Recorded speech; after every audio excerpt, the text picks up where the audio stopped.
Alors effectivement, donc on a tous les temps été scénaristes sur la Bohème 2050, mais il se trouve que à l'origine, on n'est pas du tout de ce monde-là. Euh, pour ma part, je suis à l'origine, enfin, j'ai fait des études d'ingénieur, donc j'ai fait prépa et école, puis l'école polytechnique. Mais il se trouve que je disais donc que j'avais fait des études d'ingénieur en faisant prépa puis école polytechnique. Euh, mais il se trouve que depuis assez jeune, j'étais intéressé par le théâtre et le cinéma. Et pendant mes études d'ingé, en fait, j'ai toujours gardé en tête l'idée de vouloir en faire, ou au moins à minima comprendre comment ça marche, enfin genre essayer d'avoir ça juste comme passion. Et à un moment donné, pendant que j'étais à l'école, je me suis dit que j'avais envie de creuser ça euh, plus franchement, voire d'en faire mon métier. Et donc j'ai pu faire un an d'études à l'école de cinéma à Louis Lumière, euh, et j'ai trouvé ça super. Donc c'est là que j'ai appris à vraiment faire des films, des tournages et tout ça. Et en sortant de ça, j'ai voulu commencer à faire des premiers courts métrages par mes propres moyens. Euh, Et donc j'ai commencé à faire ça pendant mon premier travail d'ingénieur. Et au bout de quelques années, après avoir un premier gros court métrage en poche, je me suis dit allez ok c'est bon, il est temps pour moi de quitter mon métier d'ingénieur et d'essayer de me remettre à fond dans le cinéma et dans le théâtre. Et donc aujourd'hui, je suis réalisateur, scénariste et comédien puisque j'ai commencé aussi une formation de comédien pro pour revenir à mes amours premières pour le théâtre. Euh, voilà. Et donc on s'est retrouvé avec Claire et Clélia puisqu'on a en commun des parcours atypiques comme celui-là, avec en plus la volonté de parler d'écologie. Donc c'est comme ça qu'on s'est retrouvés. Donc voilà, je laisse la parole à qui veut bien la prendre. Claire, peut-être je continue comme ça, on finit sur les ingénieurs. On peut s'en débarrasser. Mais du coup, je m'appelle Clélia. Moi, je suis tout comme Pierre, avec 2 ans de moins. Donc, en fait, j'ai Des aussi fait cheveux. ma petite prépa. Je suis arrivée à Polytechnique. Et là, je me suis dit, OK, maintenant que ça, c'est fait, comment on fait du cinéma? Il y a une fille qui m'a dit, ah, mais il y a un gars, il a 2 ans de plus que toi, et il a fait une césure à Louis Lumière. Je lui dis, OK, je suis ce gars. Donc, me voilà dans la césure à Louis Lumière. C'était très cool. Enfin, c'était pendant le Covid, donc voilà. Et en fait, à la fin de mes études à Alix, enfin, j'ai fait le master sciences pour les défis de l'environnement. C'était le moment où ça commençait à vraiment prendre les écoles d'ingénieurs. Ma promo, c'était celle où il y a eu tous les discours de l'AgroParisTech, etc. Et du coup, j'étais très déprimée parce que je me suis dit, on n'a pas le droit de faire des films aujourd'hui. Il faut absolument que je devienne ingénieur et que je fasse, je sais pas, des énergies renouvelables. Enfin, bref. Donc voilà. Donc là, j'étais très déprimée. Et après, je me suis retrouvée pour des différentes raisons au Festival de Cannes et il y avait plein de films hyper militants. Il y avait rien sur l'écologie, alors que je trouvais que c'était quand même un peu central dans ma vie. Et du coup, je me suis dit, mais c'est pas possible, il faut absolument qu'on fasse des films drôles qui parlent d'écologie, parce que là, pour l'instant, soit c'est la déprime, soit c'est le néant. Et du coup, là, j'étais beaucoup moins déprimée, parce que j'avais compris qu'il y avait peut-être moyen de lier les deux choses, enfin, qui me passionnaient, quoi, le ciné ces questions autour du changement climatique et de notre adaptation, à travers les nouveaux récits. Et donc, je commençais à chercher, et on est tombé sur Olivier, du coup, le producteur de La Bohème, grâce à vous, étant donné que c'était avec Emma, je crois, qui nous a mis en contact. Et donc aujourd'hui, moi, pour ma part, je me concentre sur l'écriture et la réalisation. Donc je réalise des clips et j'ai plusieurs projets de courts-métrages et de séries avec d'ailleurs certains en coécriture avec Claire, etc. Qui parlent très souvent de gens qui essayent d'être écolos et qui n'y arrivent pas sous forme de comédie. Voilà pour moi, j'espère que la présentation convient bien. Et moi, pour terminer le tour, je suis un peu la caution de sciences sociales du groupe. Je sais pas, vous m'entendez bien ou pas? Ça va là en termes de. Ouais. On Ok, on va t'entend dire que super bien, c'est parfait. formidable. Ouais, moi du coup à la base, j'ai fait Sciences Po en politique environnementale et j'ai fait de la philosophie à côté. J'ai fait de la philosophie des sciences où j'ai travaillé sur le GIEC et l'IPBES. En fait, en parallèle de mes études, je me suis pris, comme beaucoup de gens en 2018, une espèce de petite claque Enfin, bon, bref, au-delà d'avoir été tout le temps sensible à ces questions-là, je me suis vraiment engagée en 2018 au sein du collectif pour un réveil écologique, Le militantisme, un peu comme un remède à l'éco-anxiété, c'est un peu devenu toute ma vie pendant 5 ans. Ça a pris énormément de place et c'était génial. Et du coup, c'est là que j'ai décidé un peu d'avoir des études qui parlaient d'écologie, donc en faisant un master de politique environnementale. Et voilà, j'ai fait un stage au Shift d'ailleurs à l'époque. Mais en fait, assez vite, je me suis rendu compte, d'une part, que en fait, c'était des mouvements où on se posait beaucoup la question de quel est le métier utile. C'est un peu le nerf de la guerre pour un rêve écologique. Et en fait, ça m'avait empêché de me poser la question de qu'est-ce que moi j'avais vraiment envie de faire. Et qu'est-ce qui me plaisait et où est-ce que j'avais envie d'être. Et en fait, assez vite, au bout de quelques expériences qui cochaient un peu toutes les bonnes cases, mais qui me convenaient pas complètement dans vraiment ce que je faisais au jour le jour, je me suis rendu compte qu'en fait, ce que j'avais envie de faire, c'était du cinéma. Et donc, j'ai un peu décidé de me lancer là-dedans. Et puis aussi, c'était aussi, enfin, la réflexion, c'est aussi que je me suis faite, c'est que en faisant de la philosophie, je me suis rendu compte qu'il y a quand même énormément de choses qu'on pouvait pas raconter en philo ou dans un langage articulé, technique. Notamment, concrètement, qu'est-ce que c'est une expérience humaine l'expérience humaine au sein d'un monde qui est touché par la crise climatique, etc. Pourquoi on a autant de difficultés à agir, comment on raconte tout ça. Et du coup, j'ai beaucoup plus des questions qui ont commencé à me toucher, un peu plus que ce que j'ai étudié quand je faisais de la philo. Et je me suis rendu compte que ça, c'est des choses qu'on pouvait vraiment juste aborder dans la fiction. Et c'est aussi ça l'envie de raconter tout ça qui a motivé mon passage au métier de scénariste. Et aujourd'hui, du coup, donc depuis 2 ans, je suis avec notamment les 2 personnes qui m'accompagnent et on écrit des choses ensemble. Notamment, moi, un de mes sujets, c'est quand même beaucoup le militantisme, parce que j'ai envie de raconter ces univers, ces parcours de vie qui sont très particulières et que je trouve assez peu ou mal représentés, globalement. Et à côté de ça, je suis en reprise d'études et je fais de la production à la FEMIS. C'est trop bien, c'est passionnant. Franchement, c'est même excitant de voir comment on va vers l'écriture, quoi.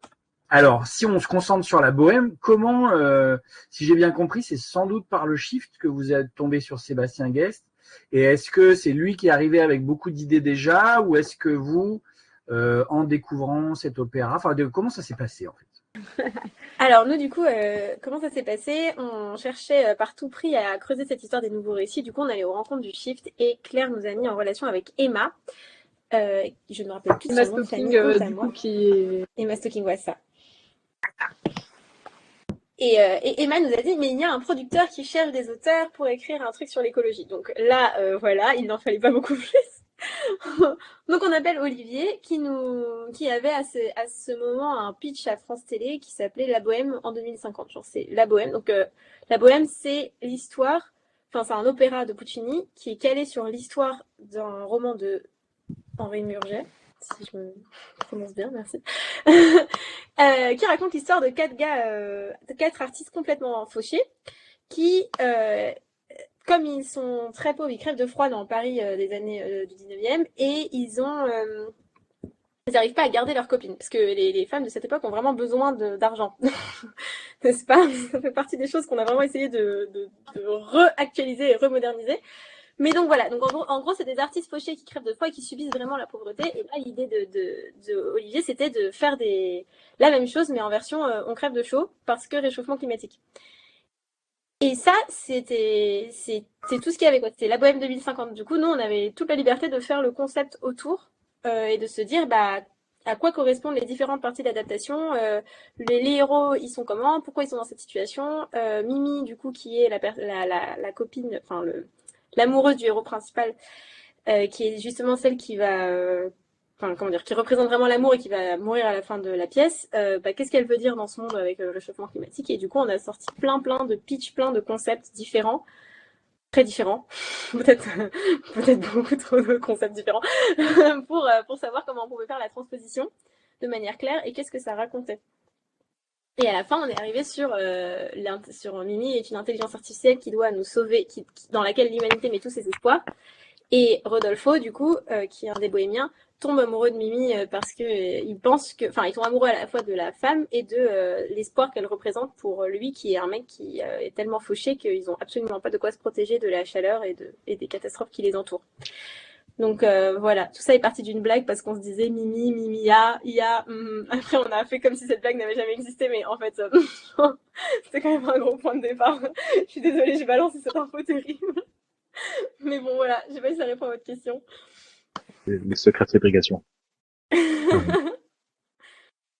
Et du coup, pour ajouter un tout petit peu là-dessus, je crois même que enfin, pour dire à quel point il y avait assez peu de choses au départ, je crois que même que le côté 2050 était même pas présent au début. Je crois que c'était la bohème futuriste, mais après la question de est-ce que c'est vraiment futuriste, est-ce que ça se passe 2 ans après nous. Enfin, j'ai l'impression que même dans les idées qu'on avait eues, il y avait eu différentes temporalités qui existaient quoi. On s'est assez vite mis sur un 2050 parce que ça permet d'avoir l'anticipation relativement proche de nous, mais en soi, il y avait eu dans mes souvenirs une des versions, un des concepts qu'on avait eu au départ, qui était un concept de militants qui allaient faire un blocage faire un blocage militant et qui en investissant un lieu type une usine à charbon désaffectée que des politiques voulaient remettre en service et qui faisait un blocage à l'intérieur d'une cheminée d'une usine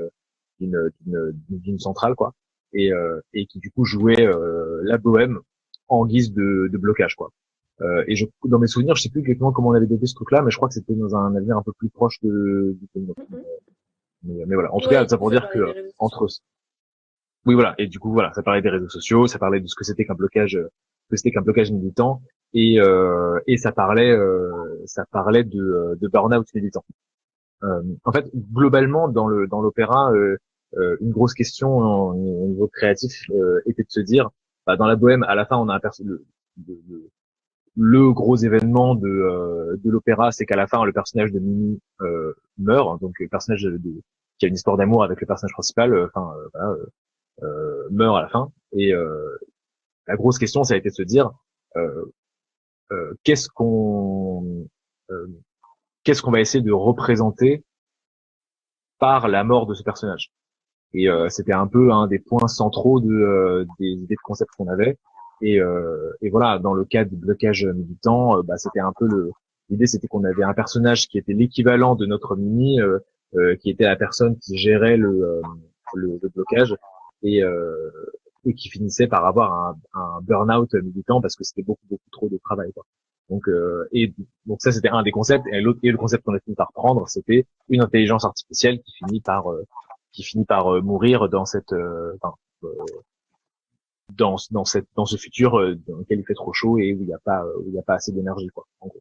Tout ça pour dire que on a eu des idées très très différentes avant d'arriver à celles qu'on on a pu voir sur nos écrans.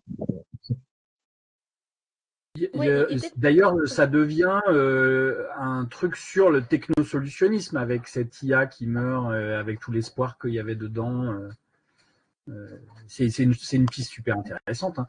Est-ce que Sébastien guidait cette écriture ou ça se passait comment la collaboration À ce niveau-là, nous, on a été... en fait, je crois qu'il y avait l'idée avec ce projet aussi de mettre... en fait, Olivier, il a aussi fait quand même un pari en prenant Enfin, il nous prenait pas pour notre expérience de scénariste, clairement, parce qu'on n'en avait pas vraiment... Enfin, on en avait, mais beaucoup moins que ce qu'il aurait pu avoir à côté. Et il nous a surtout pris pour justement les parcours qu'on a eus et qui nous donnaient un peu une sorte de vécu de ce que c'est les questions écologiques. Et je crois qu'il y avait dans l'idée du projet de mettre plein de gens autour de la table pour essayer aussi de moderniser cet opéra. Et du coup, nous, on a dans une première phase, dans un premier temps, vraiment un peu cogité dans notre coin. Sachant que comme on est 3, déjà, il y a quand même amplement la place pour avoir du débat, on pourra en parler, de la contradiction. Et ensuite, on a présenté, une fois qu'on avait cette liste, on avait 3 pitchs en tout qu'on allait présenter à Sébastien, Olivier et alors je sais. Enfin voilà, et puis au bout d'un moment, il y a aussi un échange avec le réalisateur Anthony qui a commencé. Et du coup, eux, ils étaient plus là pour voilà, une fois qu'on avait déjà bien voilà, réfléchi à nos idées, ce qu'on pouvait en faire. Ils avaient un regard un peu plus extérieur sur ce qu'on faisait, mais en même temps, c'était précieux parce que c'était pas mal d'avoir des gens qui étaient pas la tête dans le guidon pour nous faire des retours. Et Sébastien, ensuite, la collaboration, elle a été aussi plus forte quand on a commencé vraiment à mettre les mains dans le livret. Parce qu'il a fallu choisir les chansons, et ça c'est un travail qui est un peu invisible dans le résultat final, mais en fait la Bohème c'est un opéra qui est très long. Là il fallait que ça tienne en 1 heure à peu près, donc on a dû sélectionner énormément les chansons, faire les arrangements musicaux, et ça évidemment lui qui est très attaché, qui connaît le côté culte de l'opéra, nous disait non mais ce chant là vous pouvez pas le virer, c'est un des banger. C'est un des bangers. Donc c'était aussi ça qu'il a pu apporter pendant tout ce processus d'écriture, mais du coup c'est venu une fois que nous on avait déjà un peu nos concepts proposés quoi, et à former. Voilà. Il y a un des éléments forts de ce projet, c'est aussi de transformer le froid en chaleur, quoi. C'est arrivé d'où c'est l'un de vous, c'est dans vos pitchs ou Du coup, ça c'était vraiment la vision d'Olivier de base. Et d'ailleurs c'était dur. C'était dur de ouf.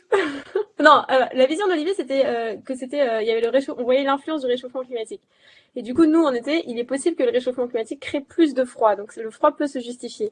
Et ensuite, pour des raisons de lecture, en fait, on s'est dit non mais réchauffement climatique, c'est quand même une œuvre qui est destinée à justement vulgariser la bohème. Donc on va garder le chaud parce que c'est beaucoup plus simple. Tout le monde a capté qu'il allait faire plus chaud, il fait plus chaud, voilà. Mais ils passent vraiment leur temps à dire qu'il fait froid. Dans toutes les 3 lignes, il y avait un petit mot en italien pour dire il fait très très froid ici, je sais pas comment allumer le poêle et tout. Donc ça a été de la dentelle pour aller chercher les bons endroits, les phrases, les machins, les trucs. Comment est-ce qu'on pouvait triturer tout ça. Et à la fin, ils ont fini par changer des mots aussi pour transformer en chaud. Et c'était vraiment là, pour le coup, la vision d'Olivier et Sébastien, parce que je me rappelle qu'une fois, dans un moment de désespoir, on est repassé au froid. Ça a été le drame total. Du coup, dans l'après-midi, on est repassé au chaud. Et on était arrivé à un point où je pense qu'on aurait pu l'écrire dans toutes les saisons, l'opéra. Et avec la chaleur, il fallait quand même que ce soit une comédie, parce que c'est un opéra sur des artistes qui sont très joyeux, malgré leurs conditions. Et donc, ça rebondit avec ce que dit Pierre. Il y avait un enjeu le personnage principal meurt à la fin, mais il faut quand même qu'on ait une vision joyeuse, positive. Et donc nous, on a wrappé tout ça dans le technosolutionnisme. L'IA, elle meurt à la fin, mais en fait, ça nous laisse la place, nous, de construire quelque chose. Donc pour nous, c'était quand même joyeux malgré la situation. Voilà, j'ai drifté, mais c'était une idée. Trop bien. Je me souviens dans la voix. Ça fait un petit moment que je l'ai vu, mais il y a un truc qui m'a marqué à un moment. Au milieu des petits fours, ça parle de tofu. Ça n'existait pas à l'époque de Puccini. Ça fait partie des choses ajoutées aussi. Il y en a beaucoup des détails comme ça. Alors, étonnamment, il y a pas énormément de modifications qui a été apportées au texte.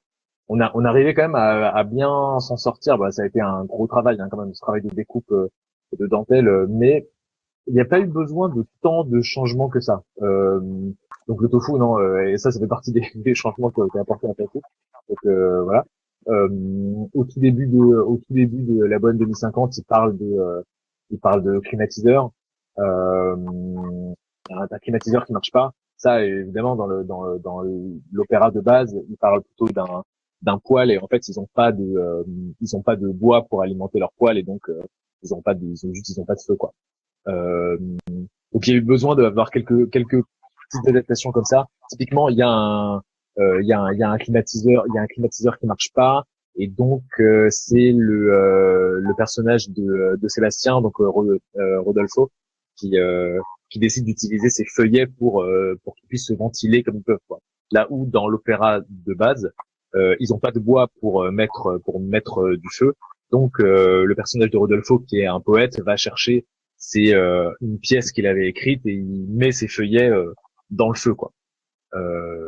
Voilà, donc ça fait partie des quelques adaptations qu'on a dû mettre dedans, et de temps en temps, quand vraiment on était bloqué, on a dû dire qu'ils avaient chaud et pas qu'ils avaient froid, mais voilà, c'était En fait, assez peu, quoi.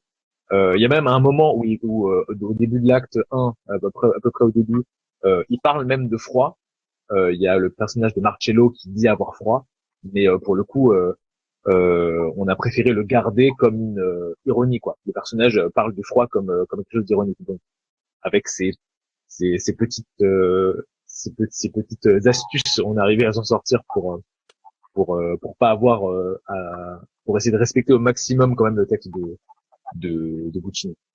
Voilà. Oui, D'autant oui, il qu'il y a fallait un autre garder le même nombre de moment. pieds. Ouais, il y a un autre moment où un des personnages, on lui dit qu'elle a les mains froides. Oui, oui, effectivement, ça arrive Ah de ouais. temps en temps. Ouais. Ouais. Ouais, mais ça, ouais, pardon. Non, vas-y, Je te tu laisse voulais dire un terminer. truc, Kélia? Bah, en fait, les mains froides, pour nous, ça allait avec le fait que c'était un robot. Eh Donc, oui, voilà. c'est ce que je me suis dit aussi. On s'y retrouvait comme ça. Ouais. Il y Il a a, dit dehors. je me posais une question, mais je vais peut-être finir par allumer ma caméra parce que finalement, je me mets à beaucoup. Ça sera quand même plus sympa pour vous. Il y a un moment où vous écriviez et vous vous imaginiez dans le Paris de la Bohème. Est-ce que assez vite est arrivé Versailles, qui n'a rien à voir avec le truc qu'on met avec le Paris dans les mansardes et les trucs où on a du mal à se chauffer, ou est-ce que c'est arrivé tôt dans l'écriture? Comment ça s'est passé ce truc-là? Bah là, pour le coup, ouais, ça a été. En fait, mais ça on l'a pas dit, mais en gros, l'écriture, elle s'est faite en 2 étapes. Il y a eu d'abord une première étape, du coup, c'est qui s'appelle le développement. C'est quand on prend une idée, on en fait un document qui curieusement s'appelle la Bible. Enfin, c'est une Bible du projet pour expliquer à un diffuseur ce qu'on a envie de faire. Ça, c'est un premier truc qu'on a envoyé à France Télé, et ensuite ils ont validé le projet, et ensuite on a dû refaire une phase de réécriture. Sachant que ce qu'on l'avait envoyé à la base, c'était un truc où il y avait beaucoup plus de texte, où on faisait jouer les chanteurs. Il y avait un truc où c'était presque moitié-moitié chanson texte, chant texte. Et ensuite, dans la seconde phase, on a dû comprendre, réécrire avec les contraintes, notamment de production qu'on avait, et puis aussi les occasions. Et il se trouve que alors c'est Sébastien qui a pu intéresser le chef d'orchestre. Enfin, alors ça, là, pour le coup, je n'aurais pas les détails, mais en tout cas, on a réussi à avoir une opportunité assez folle et assez unique, parce que j'ai entendu dire plusieurs fois que c'est quand même très compliqué de tourner à Versailles. Mais oui, donc de tourner à Versailles et aussi de travailler avec l'orchestre de Versailles. Donc ça, évidemment, c'est quand même une opportunité qui est extraordinaire. Mais c'est vrai que nous, au fond, quand même, ce qu'on raconte, c'est l'histoire de bohémiens fauchés. Donc il y avait un truc avec le décorum de Versailles qui qui faisait un peu dissonant, et du coup en fait on s'est dit que finalement c'était peut-être le lieu aussi pour raconter voilà, pour ceux qui habitent à Versailles mais qui sont des galériens, parce qu'en gros c'est comme ça qu'on définit les bohémiens, comment ils vivent et ils habitent un lieu comme ça, si on imagine qu'on est en 2050, quand les questions de justice sociale, de précarité énergétique, tout ça n'auront pas forcément encore fait leur chemin. Et du coup, on est arrivé avec ce truc de, en fait, les bohémiens habitent les catacombes, ils sont dans les. Puis ça nous est un peu marré aussi, je pense, d'avoir un lieu comme Versailles et se dire qu'on va filmer les égouts, alors que il y a la galerie des glaces. Et voilà. Mais c'est sûr que ça fait partie des choses où on a dû, jongler dans l'adaptation avec ce qu'on avait envie de raconter, ce que racontait l'œuvre d'origine, et ce qu'on avait concrètement comme possibilité de production. Là, tu parlais du fait de rajouter des dialogues et finalement, il n'y en a pas tant que ça. Ou alors, ça donne l'impression qu'ils sont déjà dans une langue d'opéra. Mais par contre, il y a régulièrement, au changement de chapitre, des petits jeunes là, super qui font une introduction. Ça, je pense pas que ce soit dans l'opéra de base. En plus, qui raconte est très, permet de rentrer surtout dans le côté 2050. Et du coup, ça a été. À le regarder, j'ai l'impression que ça, c'est pas forcément le plus dur à écrire parce que c'est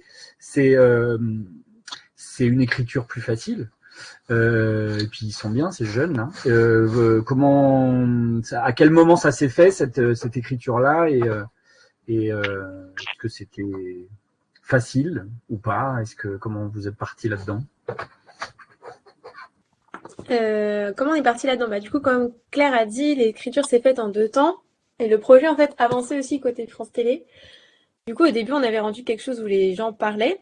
Donc, pouvaient nous faire suggérer par le dialogue plein de choses. Et puis ensuite, Sébastien nous a mis devant cette réalité à laquelle nous aurions finalement pu penser par nous-mêmes, à savoir que trouver des gens qui sont acteurs de théâtre avec du texte et qui savent chanter de l'opéra, c'est quand même... Bah voilà, ça ne se trouve pas. Donc en fait, il a fallu faire un petit choix. Le choix, c'est évidemment porté sur l'opéra. Et donc du coup, nos acteurs ne pouvaient plus parler. Donc là, on était très tristes parce qu'on pouvait plus parler. Donc il fallait savoir comment on allait raconter tout ce qu'il y avait autour du concept, enfin tout ce qu'il y avait du concept qui était autour du chant, en gardant le chant, mais en ayant une narration autour. Donc il y a eu plein de discussions avec Olivier, qui avait vraiment envie de mettre de la jeunesse, de la fraîcheur dans le projet, de sortir un peu du carton qu'on avait déjà vu. Et donc il y a eu cette idée des narrateurs qui seraient un peu comme des petits esprits qui viendraient nous contextualiser chaque acte en début, dans les transitions des actes. Et donc après, c'est posé la question de qu'est-ce qu'on leur fait dire, qu'est-ce qu'on leur fait comprendre, parce qu'on passe de potentiellement plein de personnages qui interagissent et qui ont leur personnalité, etc., à deux bonhommes qui vont juste raconter les choses. Comment est-ce qu'on fait en sorte déjà que ces narrateurs ils aient une place dans le récit, dans l'objet global du film. Comment on fait en sorte d'écrire le fait qu'il raconte l'histoire sans avoir l'impression qu'il raconte l'histoire. Ça, c'était vraiment très dur. Et il y avait vraiment une question de comment on synthétise notre pensée sur le technosolutionnisme en... Je sais plus combien c'est, on avait 2 minutes entre chaque... Enfin, il parle 10 minutes en quoi, je crois. Non, je crois que c'est 30 secondes par acte. Voilà, c'était un truc comme ça. Donc, du coup, c'était vraiment très dur. Moi, je sais pas comment vous l'avez ressenti, les gars, mais moi, j'ai l'impression d'avoir vraiment beaucoup galéré. Parce que, pour 2 raisons. D'abord, il y avait le langage. En gros, quand on parle, de sujets écolos, de technosolutionnisme, il y a plein de termes techniques qu'on a envie de sortir, genre, je sais pas, épuisement des ressources, technosolutionnisme déjà, mais voilà. Technosolutionnisme en est un. Et en fait, tous ces termes-là sont pas très poétiques. Déjà, sont pas très simples à dire, sont pas très, nous sortent un peu de l'histoire, quoi, de la poésie de l'histoire. Donc, on s'est beaucoup questionné sur cette ligne entre être précis dans les termes et être poétique dans l'élocution, dans la narration. Mais du coup, être moins précis parfois et parfois laisser la porte ouverte à des mauvaises interprétations. Tout ça dans un temps record, donc à la fin, on était en train on tapait nos petits textes, et après on les lisait. Est-ce que ça fait plus de 30 secondes? Est-ce que ça fait moins de 30 secondes? Est-ce qu'on comprend ce qu'on a dit ou pas du tout? Et c'est un peu comme ça que ça s'est fait, et que ça s'est fait aussi en interaction avec Anthony, avec Sébastien, etc., qui aussi voyaient comment ça allait rentrer dans le film. Donc c'était vraiment un truc qui est aussi venu dans l'adaptation et qui était, moi je pense, pas simple du tout. Est-ce que vous trouvez que c'est bien un résumé, Claire et Pierre? Ouais. Pour notre, par rapport à nos parcours, ça a vraiment mis en conflit un peu le côté dual de ce qu'on est, qui est à la fois on a des formations qui nous transmettent un certain goût je sais pas, genre peut-être plus, moi c'est plus dans le militantisme où il y a toujours cette crainte de pas dire le bon terme, de pas machin, on a envie d'être précis, on a envie de porter ces idées-là et de contribuer un peu à la cause en permettant de les diffuser. Et en même temps, on a envie de faire des films qui sont accessibles à un grand public, qui sont drôles, qui permettent de vulgariser, qui permettent aussi de pas d'exclure les spectateurs qui se sentent pas forcément concernés par ces sujets-là. Et du coup, ça a été vraiment une tension même entre nous. Enfin, je veux dire pas au sens où on s'est engueulé, mais plutôt, c'était assez productif, je trouvais, ce truc, et assez compliqué quand même. Ce truc de devoir débattre entre à la fois notre envie d'être le plus précis possible et en même temps, on a envie de faire des films qui parlent à tout le monde, quoi. Et comment on fait ça? Et comment on gère ce dilemme? Et c'était en fait un truc qui était particulièrement compliqué à écrire, même à inventer. Et en fait, ça représente assez bien le fait que l'écriture de ce projet, ça a été pas mal de la résolution de problèmes sous contrainte. En fait, Et en particulier, Clélia avait commencé à en parler sur les chanteurs d'opéra. Donc il y avait le fait effectivement que imaginer des chanteurs d'opéra qui jouent également la comédie, c'était une des contraintes. Je crois que la contrainte au départ était même encore plus forte que ça. C'était un truc vraiment purement calendaire, puisque Sébastien disait alors en fait des gens qui sont un peu jeunes, parce que l'idée c'était quand même d'avoir des bohémiens, d'avoir un casting qui soit un peu jeune pour correspondre, coller au rôle de ces jeunes bohémiens. Donc Sébastien nous disait, en fait, si on doit commencer à trouver des gens qui sont jeunes, qui connaissent la partition de la bohème suffisamment, parce qu'on n'aura pas de quoi leur filer tellement de temps de répète, donc qui connaissent bien la partition, qui soient dispo tous au même moment en été 2024, tous en même temps. Il disait, il y a de fort peu de chances qu'on arrive à avoir un cast qui soit intégralement français. Et donc il y avait un peu ce truc de en fait malheureusement si vous voulez les faire parler à côté, ça veut dire qu'on est obligé d'avoir que des Français, et ça va être une galère.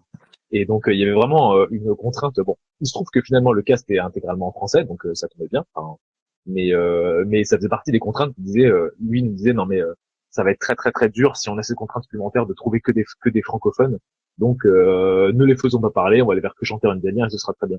Donc tout ça pour dire qu'il y avait plein de contraintes qui étaient vraiment juste des contraintes pratiques quoi, de calendrier, et que il y avait beaucoup de choses qui s'articulaient autour de ça.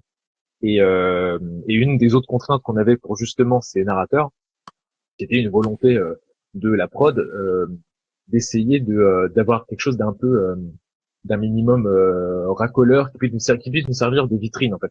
Et donc il y avait des volontés aussi d'essayer d'aller trouver des personnalités que le public connaisse, et donc ça faisait partie nous des choses qu'on avait en tête.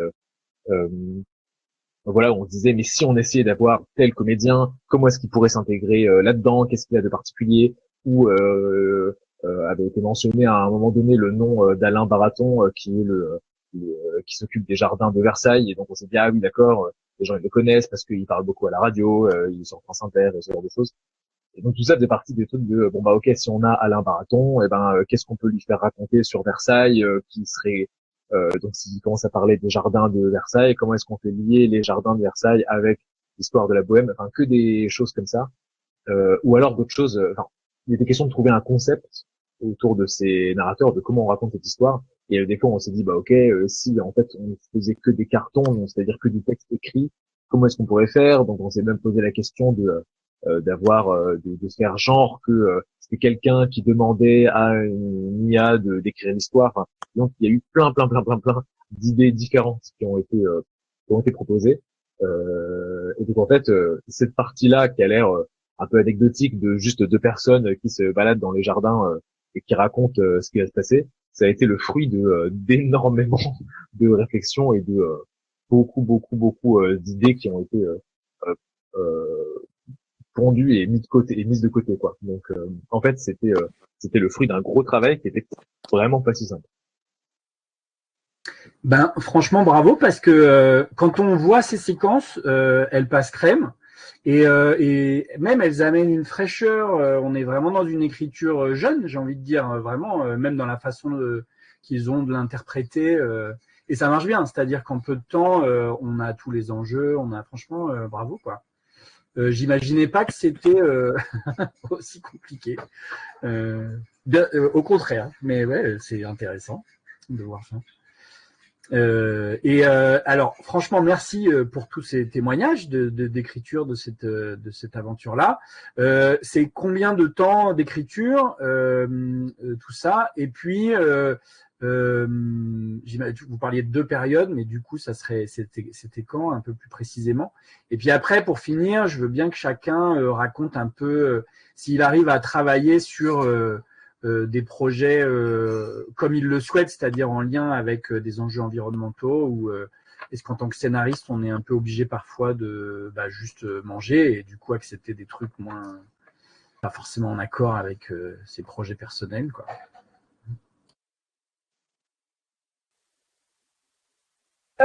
Alors sur le temps d'écriture, je pense que c'est difficile à dire combien de temps on y a passé, mais dirais que les 2 phases ont chacune été sur quelques mois.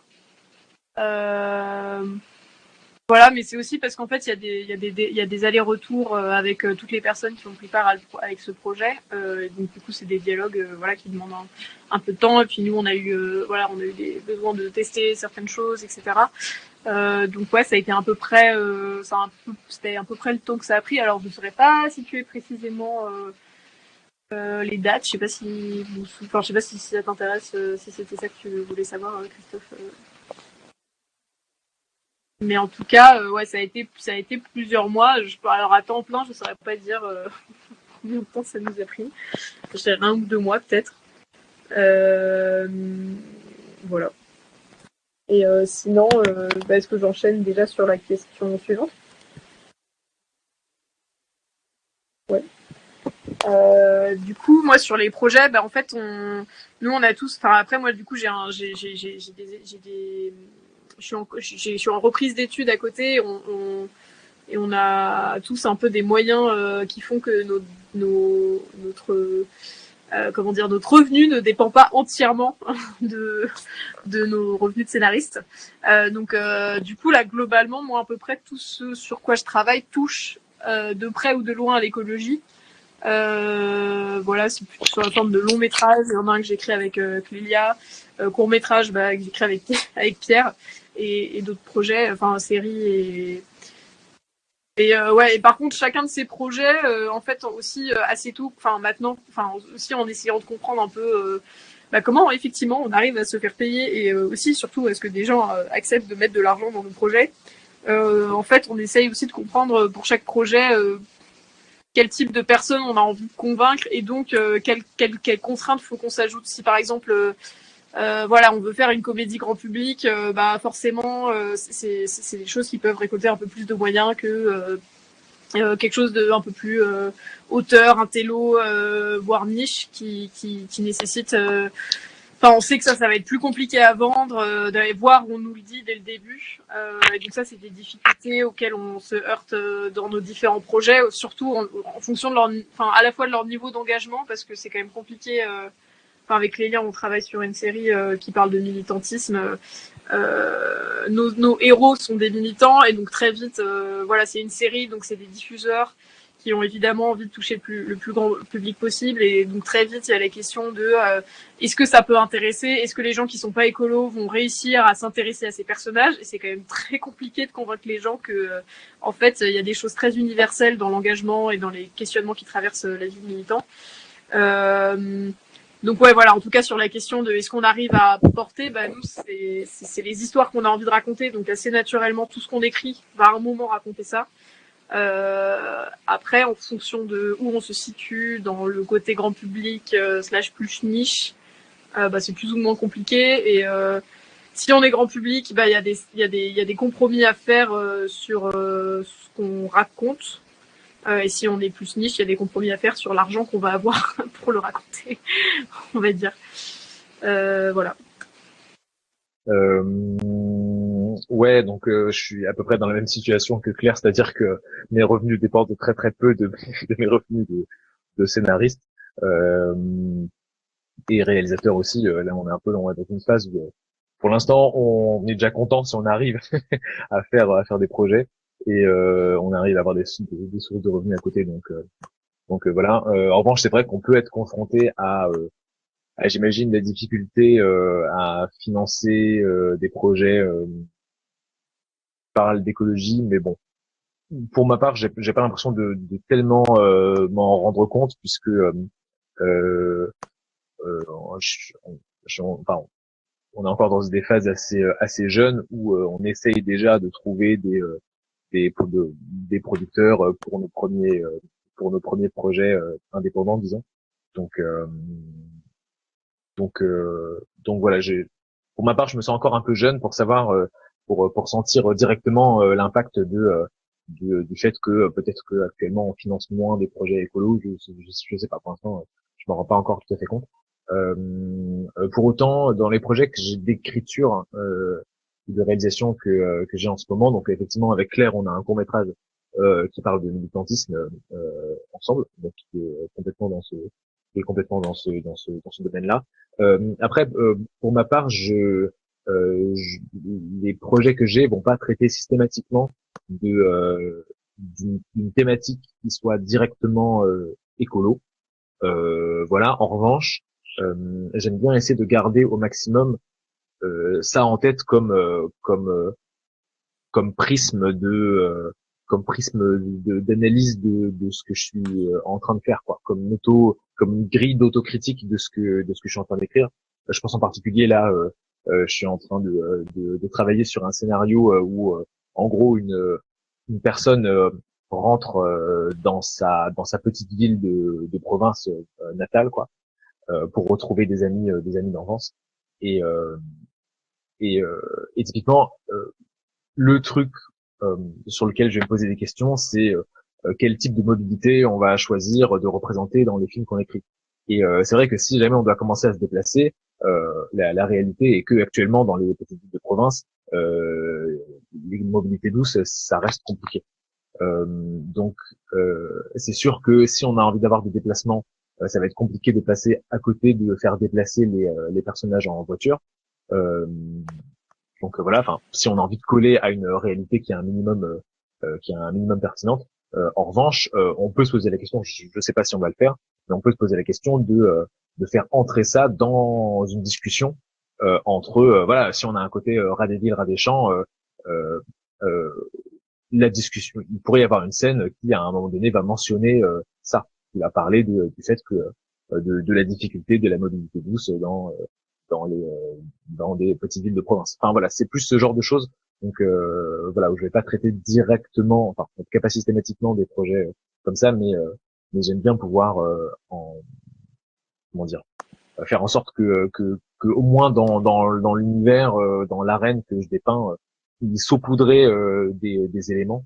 Et voilà, et que ce soit pour l'écologie, que ce soit pour des problématiques d'inclusivité, de féminisme, enfin en tout cas des combats sociaux qui m'intéressent. Voilà. Clélia, si tu veux prendre la parole. Ouais. Et ben du coup, que dire? Moi, j'ai aussi dans les débuts de la vie scénariste choisi d'avoir une autre source de revenus. J'ai la chance parce que je peux travailler aussi sur des sujets écolos. C'est une petite boîte trop chou qui veut objectiver la mesure de performance énergétique des bâtiments. Donc vaste et important sujet.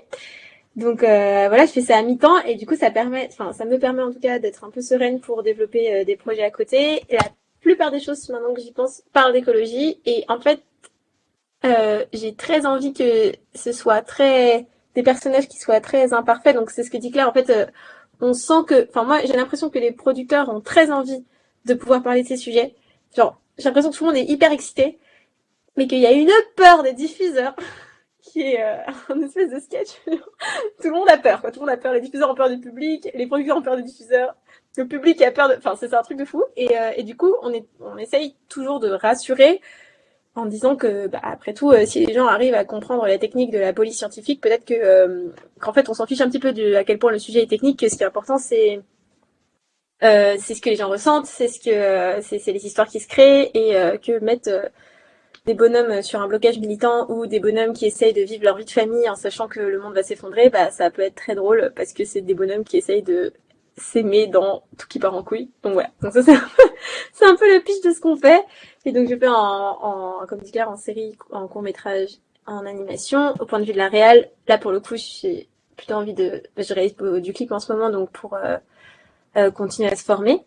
Et j'y pense parce que un autre truc trop cool du Shift, c'est vraiment les rencontres, c'est hyper important. Enfin, ça m'a permis de travailler pour Carbone 4, qui développe du coup qui a développé plusieurs comment ça s'appelle, scénarios, mais au sens alors c'est marrant l'utilisation du mot scénario parce que eux c'était des scénarios au sens prospectif du terme.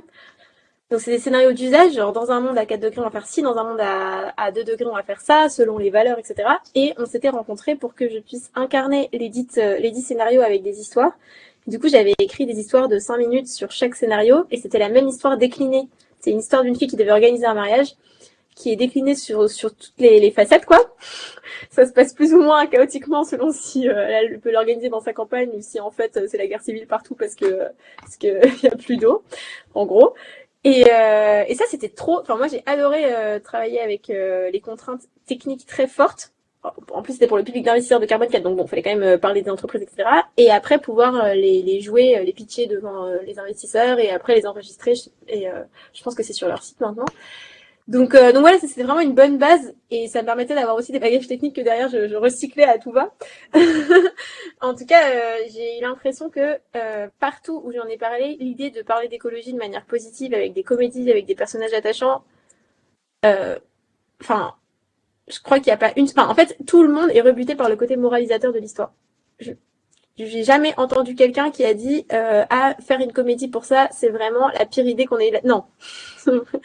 Donc moi j'ai vraiment espoir que côté diffusion, côté production et tout, bah en fait on se dise que le public, les gens savent quoi, les gens ont peur aussi du changement climatique, se fritent avec leur famille, se fritent avec ci avec ça, et donc se retrouvent dans des contraintes impossibles professionnelles et qu'on ait envie de s'emparer de tout ce fatras pour écrire des histoires qui sont proches de nous.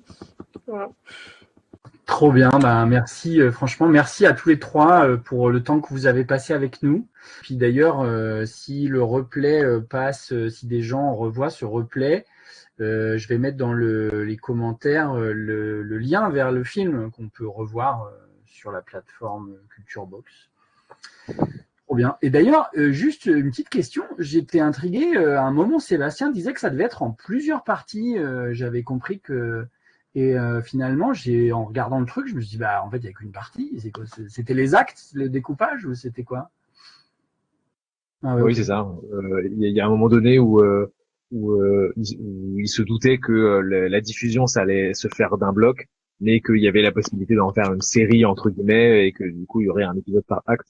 D'où le fait qu'il y ait des narrateurs à chaque fois en début d'acte. Voilà, bon, finalement, ça a pas l'air de s'être fait. Mais vous, du coup, ça vous a fait chronométrer les chapitres, quoi. Oui, alors l'avantage, c'est que Puccini avait déjà fait pas mal de taf, donc... Ah ouais, mais bon, c'est pas forcément de façon équitable, quoi. Enfin, je veux dire, fallait faire trois fois, je sais pas, 20 minutes, quoi. Un peu moins, peut-être, avec des pubs ou des trucs comme ça. Non? Vous aviez pas cette contrainte d'un format un peu précis Dans mes souvenirs, comme dit Pierre, je crois que Puccini avait quand même bien fait le travail. Hein. Donc, dramatiquement parlant, c'était assez simple de savoir ce qui se passait dans chaque acte. Pour moi, c'était plus un truc de, comme on a découpé dedans, dans l'opéra, en fait, on enlevait des parties. Et du coup, on se demandait si on comprenait toujours l'histoire et surtout si les cliffhangers étaient... Enfin, quand il y avait un sujet série, il y avait un sujet fin d'épisode. Donc, on était là, mais alors attends, parce que du coup, est-ce que je sais plus, mais je me rappelle qu'on s'était posé la question. Ouais. Et puis finalement, ça s'est collé. Et vu qu'il n'y a plus les narrateurs à la fin, d'ailleurs, je suis pas sûre que le format est voué à se rediviser. Mais bon, c'est pas. Ok. Ouais. Bah, elle est belle cette fin. Hein. Franchement, vous étiez au tournage, vous, ce moment de... Bah, déjà, ça devait être difficile d'être serré dans les couloirs, mais le coucher de soleil, c'est chaud de tourner sur un coucher. Enfin, c'était peut-être un lever de soleil d'ailleurs. C'était quoi? C'était un coucher de soleil. Nous, on était au tournage, mais on est vraiment passé un peu en touriste pour voir un peu, mais on était strictement scénariste là-dessus. Ouais. Mais c'est vrai que c'était un projet qui était dans une économie qui est l'économie plus du spectacle vivant pour faire un vrai projet audiovisuel. Donc, ça a été aussi une prouesse ce tournage parce que tout a été fait en 2 jours. Ce qui nous, qui sommes plus habitués à de la fiction, nous a paru complètement fou. Quand on a appris que c'était ça le projet, mais en fait, ça se ressent pas du tout, je trouve. Franchement, le travail de l'image et tout. C'est pareil, je fais une grosse partie de mes heures dans le cinéma, dans des équipes d'éco, quand ils me parlaient de... Enfin, en fait, c'est d'ailleurs cette économie qui fait que c'est aussi décarboné. Hein. C'est vachement intéressant. Enfin, c'est compliqué parce que ça veut dire qu'il y a moins de gens qui taffent aussi, hein, je pense. Je veux dire, si jamais faut lier l'économie avec le fait que des gens en vivent, quoi. Mais c'est vachement intéressant du coup comme projet, quoi. Mais c'est vraiment un projet extraterrestre. Il n'y a pas beaucoup de producteurs qui acceptent de telles conditions pour les équipes et tout ça. Mais c'est chouette, c'est bien qu'ils le fassent.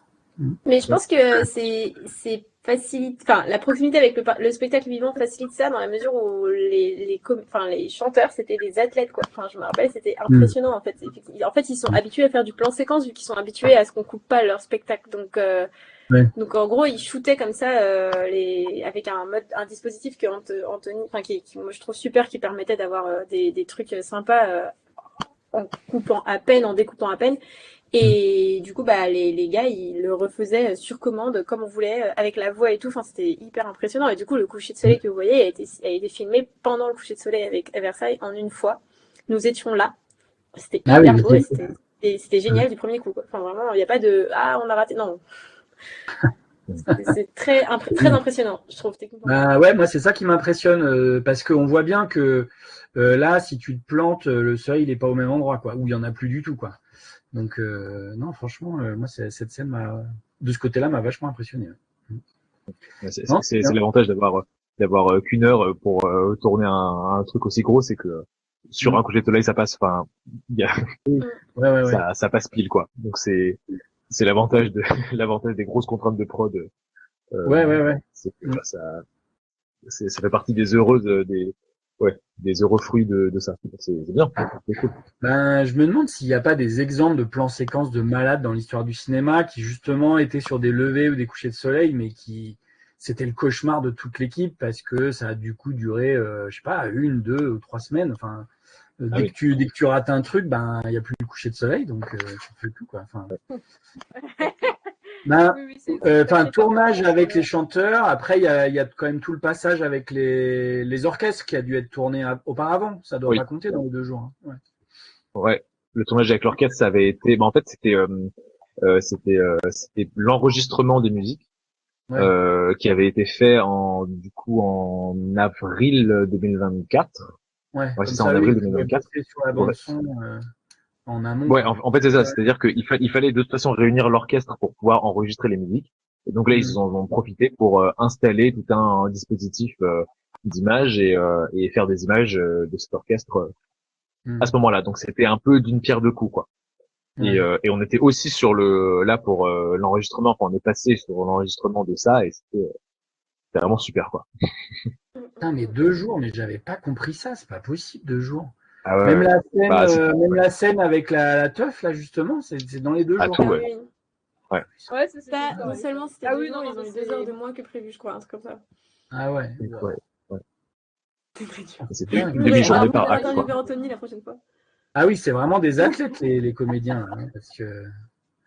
Et puis surtout Sébastien qui cumule un peu de réal dedans. Waouh. Ouais. Ok. Ça, je savais pas. Impressionnant. Mais du coup, effectivement, ça fait un film pas cher, quoi. 2 jours de tournage, il y en a pas beaucoup des comme ça. Ouais. Non, c'est cool. C'est qui? C'est celui qui a fait The Rubber,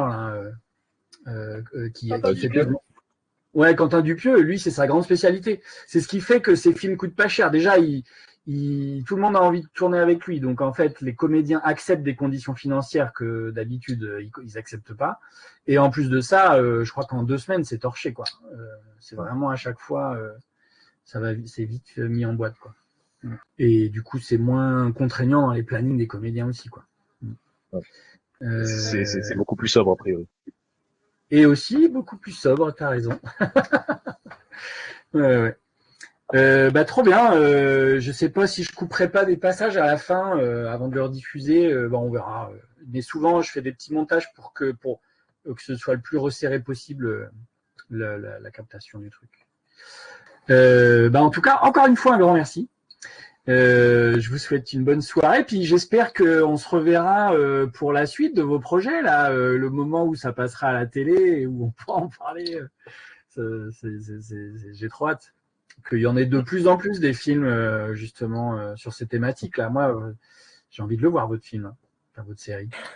Merci pour l'invitation, un plaisir. Merci. Ouais.